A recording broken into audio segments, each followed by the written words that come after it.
Be recorded.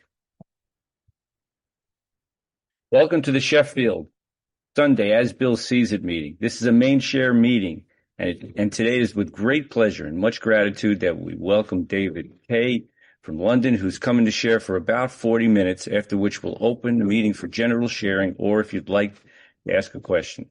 Thank you, David. It's wonderful to have you here, and the floor is yours. Thank you, Andy. What a lovely introduction. I feel at ease already, but my heart is pounding. But isn't it great to go live, though? Isn't it? When the camera's on, you have to go live. And you know the first time you had to do that in Zoom, when you had to come onto a Zoom meet and the camera was there and you had to share straight away. It was like action and you could. I found it difficult to be myself in the beginning, you know. But I met young and people like that along the way. We met at Howard Eber's meeting, I believe, at Young, where we met first. The Big Book Comes Alive meeting. And I met Leslie. I see Leslie is here from London as well. And I met Leslie in the physical world as well. And I see Maureen is here as well. I met people along the way. And Andrew, I think I've met you before as well. But what I'm trying to get at is I love being part of the Fellowship of the Spirit. I do. I joined that before I really joined the physical AA. When I was in a treatment facility back at the end of 1994, I was introduced to AA for the first time. Like, we've all had to be introduced to AA for the first time. And I suppose AA is not as bad, you know, it's more out there today. People kind of can join AA. The stigma is kind of not as much today as it was in 94, but it wasn't, I believe it was a lot worse when the original founders came in. You know, they called themselves drunks and everything. Now, I couldn't call myself a drunk, but when I got to the treatment facility, I learned about alcoholism. I learned about alcoholism being an illness. That was huge for me to make the statement that my name is David. I like to say my name is David, I'm alcoholic. I don't like to say I am an alcoholic, because I don't think I am an alcoholic. I think I'm a lot more than an alcoholic. But that's just me for my own clarity of mind. I know I'm alcoholic, though. I know when I take drink in me, I ain't having one drink and going home. And nor do I want to go home. And the fact is, then I realised I was powerless over alcohol. And then it made sense to me why those moments when I swore to myself, I'm definitely only going to have 2 drinks tonight or 3 drinks tonight. I'm going home. I'm up early for work in the morning, or I got to meet the girl I'm going out with, a poor unfortunate girl who just said yes to me, you know, stuff like that. And you know, and I wouldn't turn up for stuff like that, because once I had a drink in me, and I didn't want to be that kind of guy, but you know, I'd go like, I feel terrible for about, you know, whatever, half hour, an hour. I feel a bit of guilt and shame, and what would people think of me? And then I get a couple of drinks in me, and I forget all about it. And I get all blasé about it. So I became this alcoholic personality, and I didn't want to be that guy. I wanted to be the good guy. I wanted people to think well of me. I grew up in an alcoholic home, and I saw my dad drinking when I was a young boy, and I saw a lot of that with my mother and arguing, and so I fought my father at a young age to protect my mother. So I didn't want to be a bad guy. I wanted to be a good guy. And that's what I've always wanted to be, you know, the John Wayne. And I grew up watching those movies with my dad, you know, the old cowboy movies. The hero would come into town and he'd rescue everyone, and then he'd just go on his way. And I had that fantasy of being that type of person. If bullies were picking on people, I'd kind of back up for the people who were getting picked on. And that's the type of guy I wanted to be. But I didn't realise that I was in alcoholism. And I'm alcoholic. And I was in alcoholism, I should say. I'm not in alcoholism today, I'd like to just point out. Now, I haven't drank since that time in 1994. I haven't found it necessary to take a drink since that, because, and I get into the reading now, but because I have step 2, really, I believe, I have a defence against the first drink.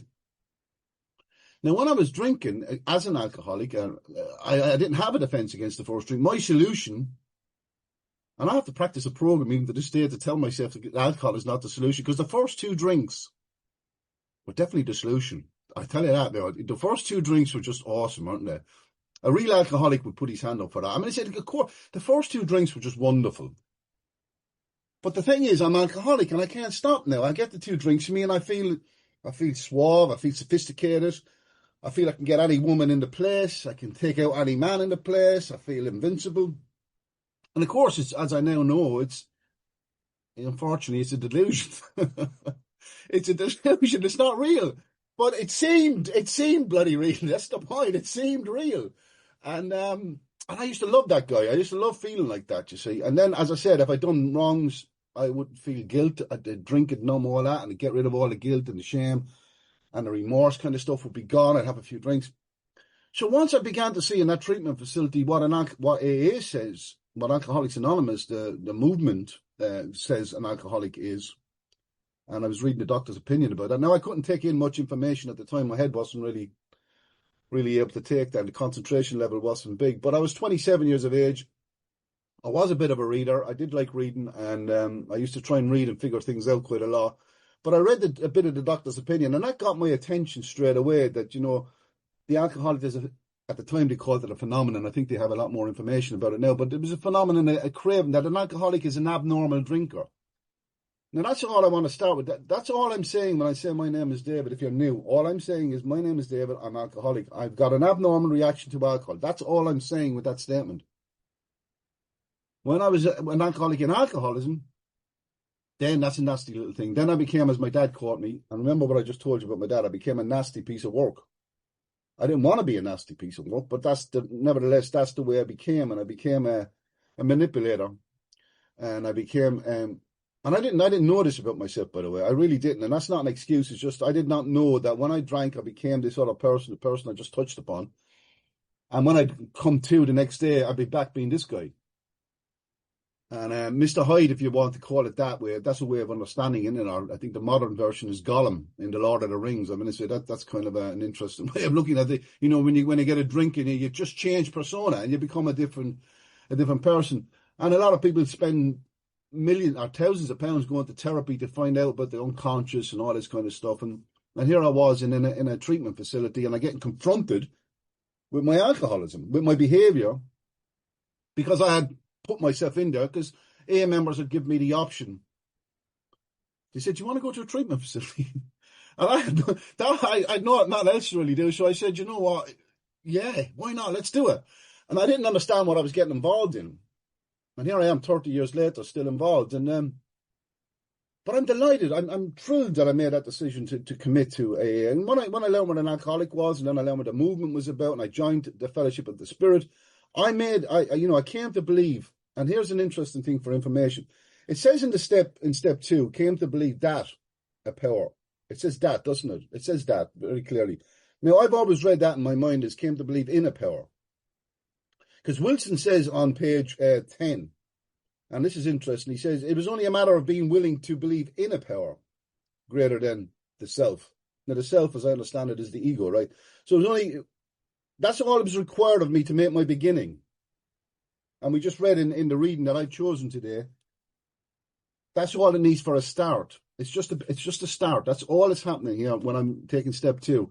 And I was always trying to, as I said, I was a reader, and I was always trying to figure out what God was, or figure out what the universe, figure it all out. I wanted to know everything in one sitting while I was having a couple of drinks. And here AA said to me, "No, that's not how it works. How it works is like this. We have a simple program for you." And I instantly went, "A simple program for me? I don't do simple programs, man. Give me the big stuff." I didn't even know.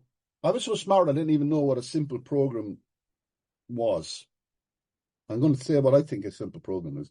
In a simple program, complexities are broken down into their basic components. We call those basic components steps. So I was trying to do the big thing in one sitting. And here's AA said to me, "No, you start with one step at a time. You've got to see the truth first and foremost where alcohol is concerned. This is not an academic exercise. It's not a philosophy course. Are you powerless over alcohol, or aren't you?" So as I said, I identified these times when I wanted to not drink, but yet I was drinking. And I said, that's what's happening. I'm powerless. I was up early for work in the morning. I liked work. I didn't like letting people down. But when I had a drink in me, I didn't care about people, kind of thing. So I had that kind of stuff going on. But naturally, I'm the kind of a guy, I'm a loyal guy, I'm committed and stuff like that. And I value my word, I value my word. But when I was drinking, it was the complete opposite to that. So here I was, that made sense to me of why I behaved the way I behaved, why I had these fierce resentments. Now, I didn't get into all that in the beginning, but I got the gist of it by listening to people. They were revengeful resentments. And I'm born in Ireland, so I have hundreds of years of resentments. And that was going on with me. So I had a lot of this stuff going on, and of course the trauma that goes with all that stuff and the ancestral stuff that goes with that. And I had no acceptance around that at the time. Political landscape was completely different when I was growing up. So I really no acceptance about life on life's terms. And because I was trying to be a good guy. And here's the thing, I was trying to be a good guy in a bad world. And I never learned how to adapt to what is. And I said, I began to see who gets on in this world of people who are nasty pieces of work. So I decided, very young, I was going to be a nasty piece of work. I'll show you who's, and that's the way I behaved. But I didn't think that's who I was, and I hope you're still with me. But I didn't think that's who I was. I was trying to be the good guy, and it was only the circumstances that was making me be the person I had become. And alcohol was my solution. So hopefully you're still with me at that. So alcohol was my solution for that. But I didn't know I was alcoholic. So when I drank, then I went into alcoholism. And then I was in what we call a spiritual malady, which is meaning, as I understand it, I cut myself off from the higher power, which I'm going to kind of get into now shortly. This thing I believe in, this great reality deep down within. Now, I wasn't in sync with that. Now, the whole purpose of step 3 is to put my will in alignment with the principles that I've been born with. See, AA didn't give me principles. No one came in and no one came up and said, there's a bag of principles. They call them spiritual tools laid at your feet, but they're not spiritual. They don't give you the principles. I had the tools to practice them. I already had the principles like consideration, thoughtfulness, kind, loving, loyalty. I wasn't practicing those type of things. That was the difference. I was saying, well, you're not practicing it, so I'm not going to practice it. If you be nice to me, I'll be nice to you. Now, who behaves like that? A teenager. So I was a teenager. Okay, when you're a teenager, you get away with that because you're a teenager. But then you're meant to grow up, aren't you? You're meant to kind of develop, and that's what's meant to happen. But I didn't do that naturally. I've only done it when I got into AA. I kind of went through a thing being, I'm not accepting the world the way it is. It should be different, blah, blah, blah. And consequently, I was going down dead ends, constantly going down dead ends. And I was expecting things to be different tomorrow. And I felt I had to do this all on my own. I felt it was me against the world, really. And because the understanding of God that people gave me, I didn't understand. I struggled to understand it. And I thought about it, and I wanted to believe it. I really wanted to believe in it, but I couldn't get my head around it, and it didn't work for me. So I decided it's all like Santa Claus. It's just a story that they tell people to keep them quiet. So I threw out the baby with the bathwater. I threw the baby out. I threw the whole lot out, and I discarded the messengers for the message. Everything was gone, and I went on self-sufficiency. And I needed alcohol to cope with being self-sufficient. And here I am in a treatment facility, and I'm 27 years of age, and it makes sense to me. Things are beginning to make sense to me for the first time in my life. I've always felt misunderstood. It was always me against the world. And here I was, you had people caring, like us here today, us alcoholics who are not in alcoholism, most alcoholics. I heard a bit of fellowship at the beginning, it was nice. And people caring for each other. I know this is virtual, but we also do it in the physical world. If you're new, we do it in the physical world as well when we meet each other. We care for each other. We don't like to see an alcoholic suffering. And we're not bad people trying to get good. We were sick people trying to get well. And that's been my experience of Alcoholics Anonymous. The real psychopaths who come into aid don't really stay, is my experience. I behaved like a psychopath when I was drinking. I'm not a psychopath. I behaved like one. I began to think I was one. Meaning, I didn't care. That's not who I was. That was just a personality. And it's very similar to a narcissist alcoholism. It's very, very similar, all about self-centeredness, work, because you have to be. You have to be. If I have a toothache, guess what I'm going to become? I'm going to become tooth-centered. Right? I'm going to become tooth-centered. I've got a pain in my tooth. I'm going to be tooth-centered. If I'm in alcoholism, guess what? I'm going to be self-centered. That's a fact. That's a fact. You have to get a drink. You have to get a drink. And I used to say that. I have to get a drink. I have to get a drink. And then when I get a drink, I go, but because I'm alcoholic, I couldn't stop then. The phenomenon of craving kicks in. I get 2 and 3, and I can't. I wanted to be the same after 10 drinks, 8 drinks, 6 drinks as I was after 2. So we call that the great obsession. I was trying to control and enjoy the effect produced by alcohol. The great obsession of every, and he calls it an abnormal drinker. That's all he says it is. The great obsession of every abnormal drinker. Notice he doesn't call him a drunk there. He doesn't even call him an alcoholic there. He just calls him an abnormal drinker. Now, you can call it a drunk if you wish, but I don't see myself as a drunk. I behaved like a drunk when I was drinking. And I didn't want to be drunk. I drank not to be drunk, strange enough. I drank not to be drunk. I was drinking to get the effect produced by alcohol because it enabled me to deal with life on life's terms then. And I used to be saying to myself, don't get drunk tonight, don't get drunk tonight. It never dawned on me to maybe stop at 2, or I couldn't stop at 2 because I was powerless, right? So now that we had that, and I'm in AA, and they're talking about God, and, you know, I heard of what we read today, prejudice. He talks about prejudice, and I was asking myself, have I got, well, I didn't even know, I'll be honest with you, I didn't know what prejudice meant. Now, I know they brought out the PLBB book for people who don't like to look things up in dictionaries, but I had to look things up in dictionaries when I came in. And, you know, people who don't, they want other people. Well, that's just my understanding of it. I know some people have difficulty reading and they need simple advice and they want things done for them like that. And I understand that. But I wanted to be educated. I want to re-educate my mind. So I started, you know, and I was looking up dictionaries, and I looked up the word prejudice, and it means obviously to prejudge. Now that I know what it means to prejudge something without much information. So I just prejudged myself. So I had prejudgment of what God is. And I was struggling with other people's understanding. But here I was in this movement, this organization, and they said for the first time, people said to me, choose your own concept of God. Choose your own understanding of God. Now, isn't that a wonderful thing? That I could choose my own concept of God, what I call God. It's just a beautiful thing. Now, here's the thing on this. For my understanding of God, for me to think that my understanding of God is God, I'm deluded. I'm deluded. For me to think my understanding of God is God, I'm selling myself short. Both of them statements are true. But I have an understanding of God. But it's not the finished one, because I've grown in understanding for the last 30 years. And long may that continue.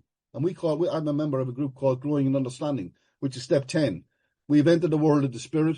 Our next function is to grow in understanding and effectiveness. So my understanding of God is what it's been about for me for the last period of time that I've been in recovery.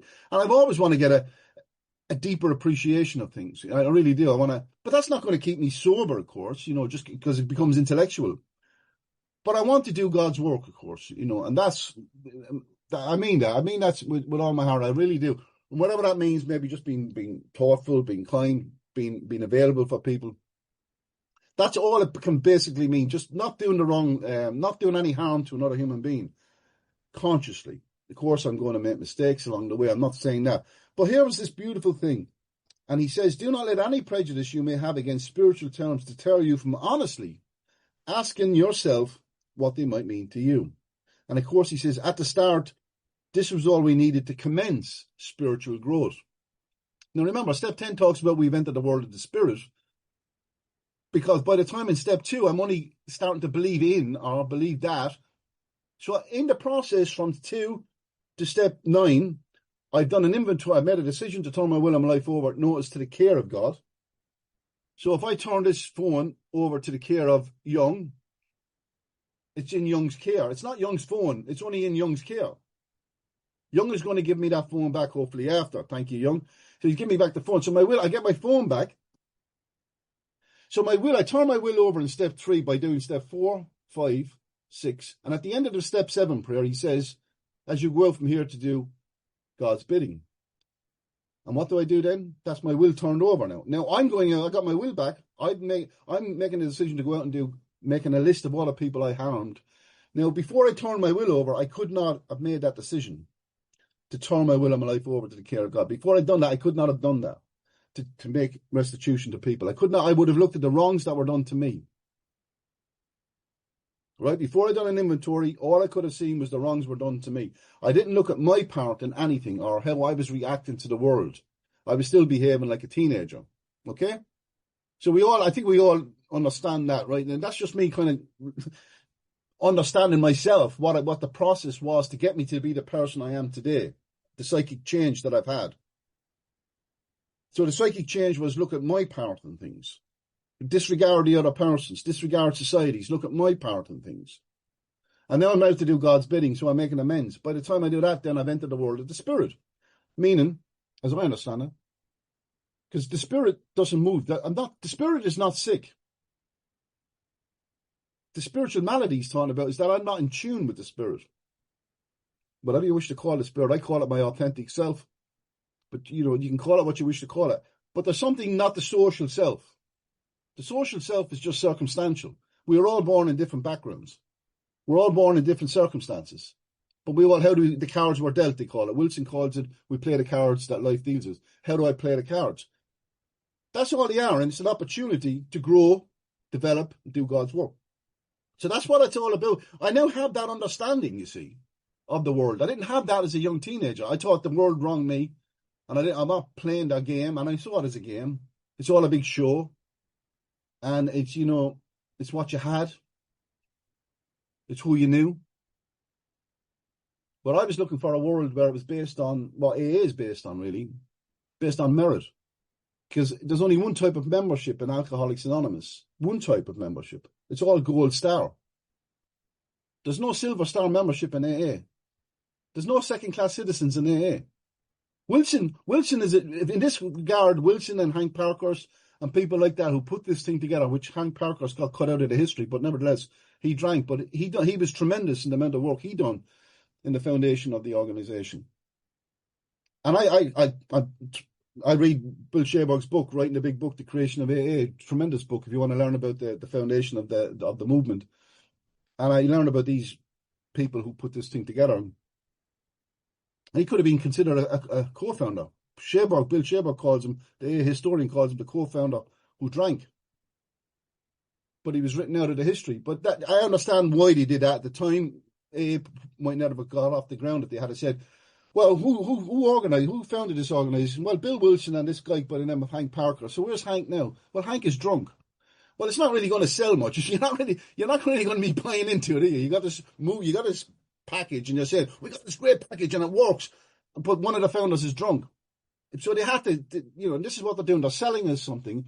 And I'm glad they did it in some respects. But I think it's time for that man to be brought back into the, and it's just me saying that. This is the historians are saying that as well. And I think I'd subscribe to that way of seeing things. But that was what I made a decision to join. I joined this organisation that we read at the beginning of this meeting about the preamble, about AA being a fellowship of men and women. It's not there's no second-class citizens. There's just gold star membership. Everyone joins it, and it's called the Fellowship of the Spirit. Because Wilson says at the end of page 164, we shall be with you in the fellowship of the Spirit. Obviously, he couldn't be with us in the physical sense. Like, we're kind of in a fellowship, I understand this to be, we're in a kind of a fellowship of the Spirit by doing this kind of thing. What we're doing here, I like to think that's what's happening here. So that's where I was at. I joined AA. I made a decision AA was going to be the power greater than me, myself, the ego, that was going to restore me to sanity. And that's what I believed in. I believed in AA. Now, here's the thing. It's not only a 2-step program. So then I went to step 3. Now, was I going to make a decision to turn my will and my life over to AA, the physical AA, the members of AA? No, I wasn't. So I made a decision to turn my will and my life over to the spirit of AA, the spiritual principles of AA. And that's what I've been doing. As I said, I've been getting a better understanding of that to this day, really. That's what I've been doing. And that's what I mean. I've tried to practice these principles, as he says, in all my affairs. So when Young asked me to share this, I sometimes am worried. He said, you got 40 minutes to do it. And I was thinking 40 minutes. Normally we share in London for about 20 minutes and 25 minutes and stuff like that. And people start getting, I'm just looking at you all seem to be sort of attentive still. And thank you for the thumbs up, Rachel. So the thing is, I'm aware that, some people mightn't be still with it at that point, 25 minutes into a share. But let's go on to a little bit more of it. And I'm just going to read a little bit more of the section of what Wilson said on page 10. I wanted to try and do that.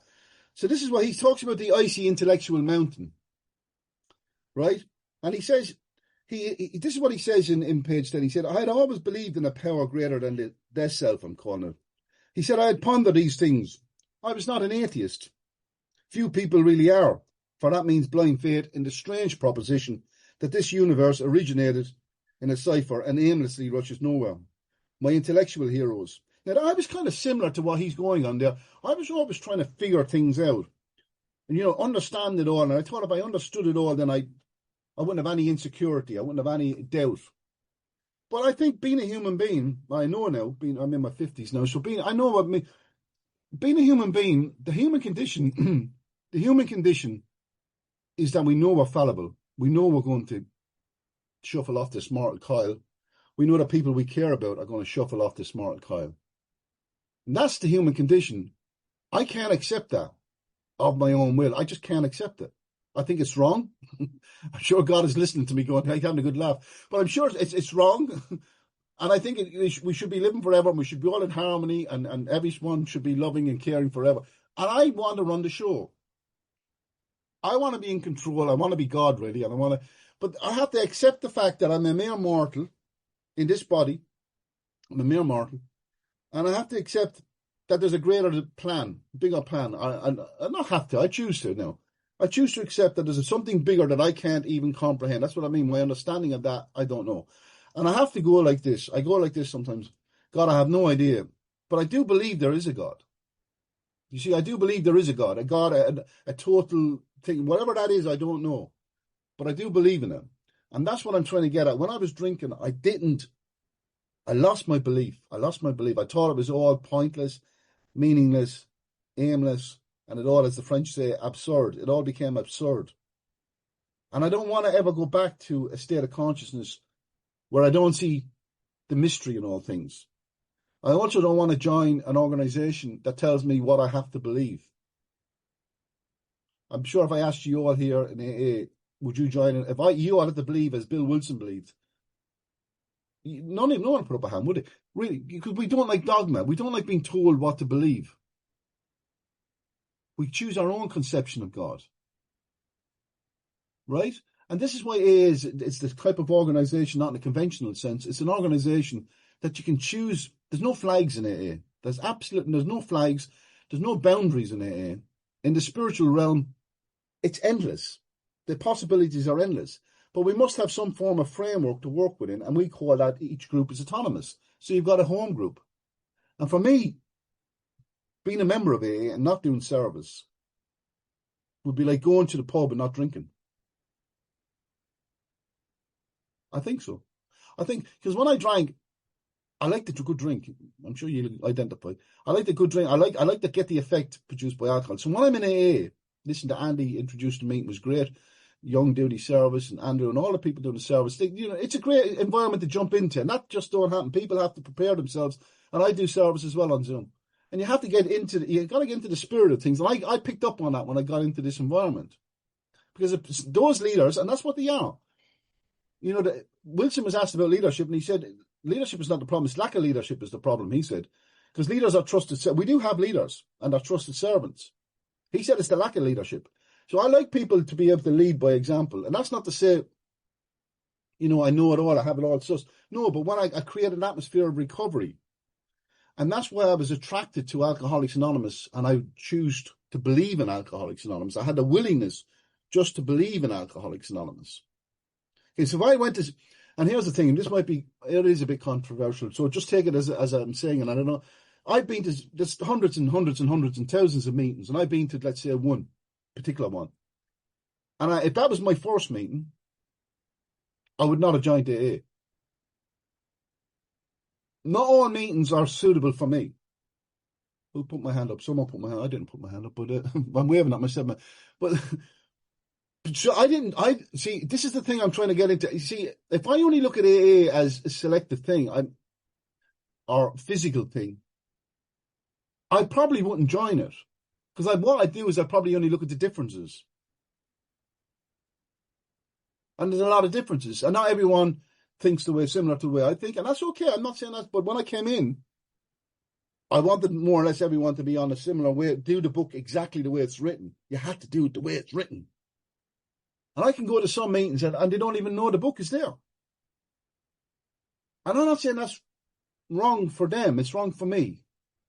And that's what I've had to come and grow into. I had to grow and be mature enough to say, some people have a different way of doing the program, a different understanding, and that works for them. So what works for me might turn them to drink. And what works for them might turn me to drink. So I've got to find my own understanding of things. And that's why I have my foundation now, that when I came in, I joined the Fellowship of the Spirit. You see, I didn't have any foundation when I was a kid, and when I was a teenager, I just dismissed the whole lot. I threw the whole lot out. Now, I could throw AA the whole lot out because I get into a meeting where the messengers I mistake the messengers for the message. Right? And we don't want to be mistaken the messengers for the message. Get your own, and I'm talking to myself, of course, here, but it's about getting my own connection with this, what Wilson said, and I thank him forever, hopefully, for that. The great reality lies deep down within. It's not something externally. It's an inside job. I think we all heard, we all know, I think we all intuitively know this. But I think society, and there's a lot of money invested in this, to distract us from this. And a lot of people want us not to be looking inside. They want us to be looking outside. And they're telling us something else and something else. There's a lot of propaganda. A lot of organizations don't want us to be in conscious contact. Let's just be, this is a spiritual, can be considered a war. But some people don't want you to be spiritual. You have to accept that fact. That a lot of people, some people don't want you to be spiritual. They don't want you to be loving and caring and considerate and thoughtful. Maybe it's my computer, but that seems to be going up. Thanks for putting it down here. But that's what I understand the world is. There's people who just, all they see is material. And again, I'm not making a judge. That's for them. But AA for me is primary, my spiritual point. Secondary, I like the material stuff, but it can't be my primary. And, and again, Wilson said, no one made a worse mess of trying to live by the formula of materialism than we alcoholics. We never had enough of what we thought we wanted. And that was me when I wasn't grounded with my deep reality, deep down within. I was insatiable.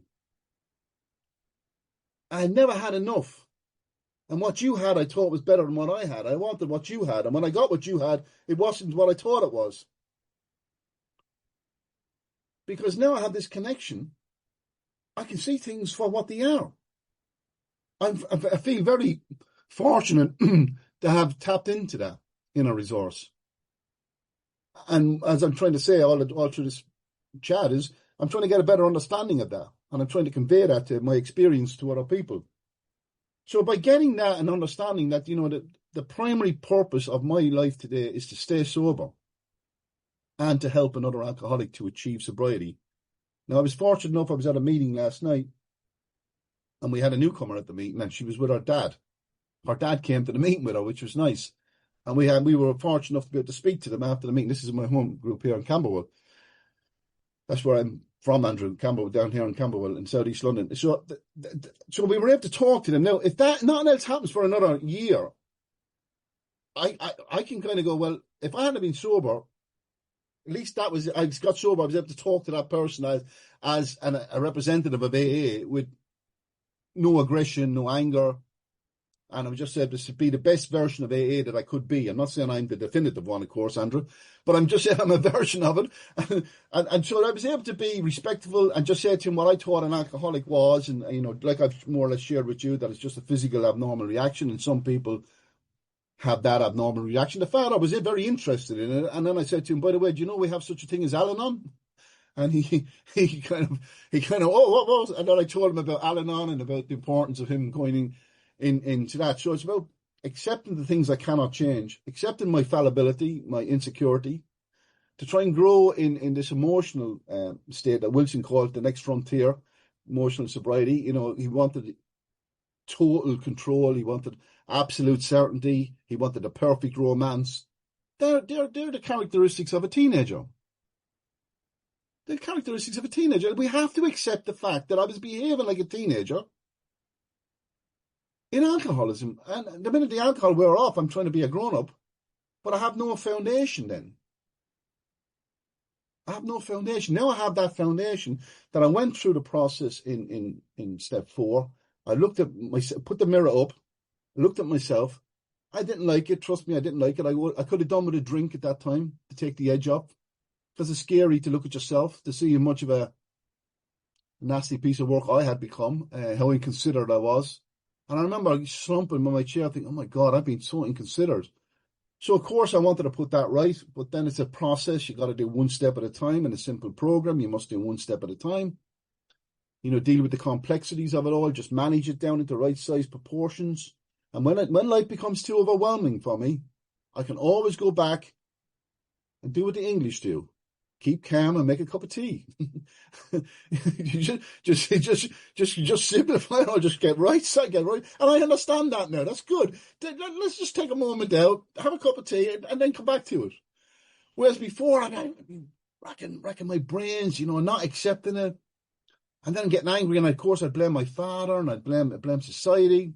And now I go, there's a lot of great stuff happens in society. There's a lot of wonder, in spite of everything else, in spite of all, we call them the baddies, in spite of all the baddies, there's still a lot of great stuff goes on in the world. I'd love to put on a channel, I think you'll identify with it. I'll put on a channel someday on the TV, and it's going to be the good news that happens in the world. All it's going to have is the good news. Here's all the good stuff that happened today in the world. Not all the negative stuff that's happening in the world, and not to be catastrophizing all the stuff that's happening. Here's the wonderful stuff that's happening. And when I'm in AA, in the spirit of AA, like that dad last night with his daughter, that's powerful to me. I see mothers coming in, and I know what it's like to be a kid of an alcoholic. So I appreciate the fact that person, she might say, and men say this as well, they step over the child to get a drink. I understand that. That's the woman or person doesn't want to be like that. Of course they don't, but they have to get a drink. They have to get it. I understand that. You have to get a drink if you're in alcoholism because you're powerless. But we need to be willing to believe in something greater than the self. Either can restore you to sanity, will restore you. I'm telling you it will, but that's your own understanding. That's your own journey. It has restored me to sanity, my right state of mind. I can see the truth where alcohol is concerned today. Now, I could not have done that of my own thinking because alcohol was my solution. 100%. The first 2 drinks were my solution. And even to this day, I would say if you're not an alcoholic, have 2 drinks if you've got anxiety. Take a drink, take the edge off. It's wonderful stuff. But if you're an alcoholic, if you've got an abnormal reaction to alcohol, be very careful because alcohol, they call it King Alcohol for a reason. And we became subjects of King Alcohol. And I became a subject of King Alcohol. And I was born in a republic in Ireland. And in Ireland, in a republic, you're a citizen. You don't have to do any king's bidding. And that's what I want to be. I don't want to be a subject of King Alcohol. I was doing his bidding. I was being inconsiderate. He likes me being inconsiderate. I got stars for being inconsiderate. I was dishonest. I was self-seeking. He loves all that. King Alcohol wants me to be like that. Because he's the king of mayhem, disharmony, confusion, frustration, despair. And I'm trying to turn around. I recognize that now. He's not getting me now. He won't get me consciously, but I can tell you this, he can get me. I think I beat him. I'm deluded. I have to go to a higher power. I've got to go to God to help me, because this guy, or whatever you want to call it, I'm just personifying it, but this power, this entity, I'm glad I escaped it. And I had escaped it with all the fervour, he says, of a drowning man. And I did grasp the flimsy reed. How desperate do you have to be to grasp a flimsy reed if you're drowning? We have people coming into AA today, and I have, I'm just filling up the 2 minutes, but we have people coming in today into AA. And I'm not saying it's wrong. They come in, they're not desperate cases, nor do they have to be. But the problem they have is, can they surrender? Can they concede to their innermost self that they're powerless now? And some of these young people, we call them, and listen, I'm trying to understand it. Because the book was written for people, last gaspers. And they're not last gaspers now as a result of the work that we've done, us here, because we're a continuation of the previous generation. And the next generation of people are coming in, and they're getting the experience now because the stigma is gone from alcoholism. But I don't think they realise what we're doing here is getting in contact with this spiritual entity that we're all of. I heard a guy say recently, it is a bridge to normal living. And that's one of my worst statements I've ever heard. How could a 12-step spiritual program be a bridge to normal living? Well, if normal living in the world is everyone's practicing spiritual principles, I'll agree. But that's not the norm in society. The norm in society is not spiritual. So that, it's a bridge to spiritual living. AA is a bridge to spiritual living.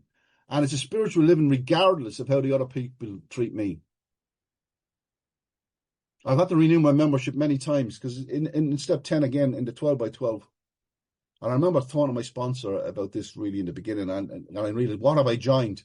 He said, it's a spiritual axiom that whenever I'm disturbed, no matter what the cause, there's something wrong with me. And I used to go to him, what do you mean there's something wrong with me? He just said that to me, or she said that to me. And he said, but you're the one with the program, David. You're the one with the 12 steps. You're the one who has to practice it. And I go, oh my God, what have I joined? So I joined trying to be a grown-up, trying to be a mature, responsible, and here's the final line, a fine specimen of manhood. So with that, I appreciate you listening and giving me the time to share. Thank you, Young. Thank you, Andy.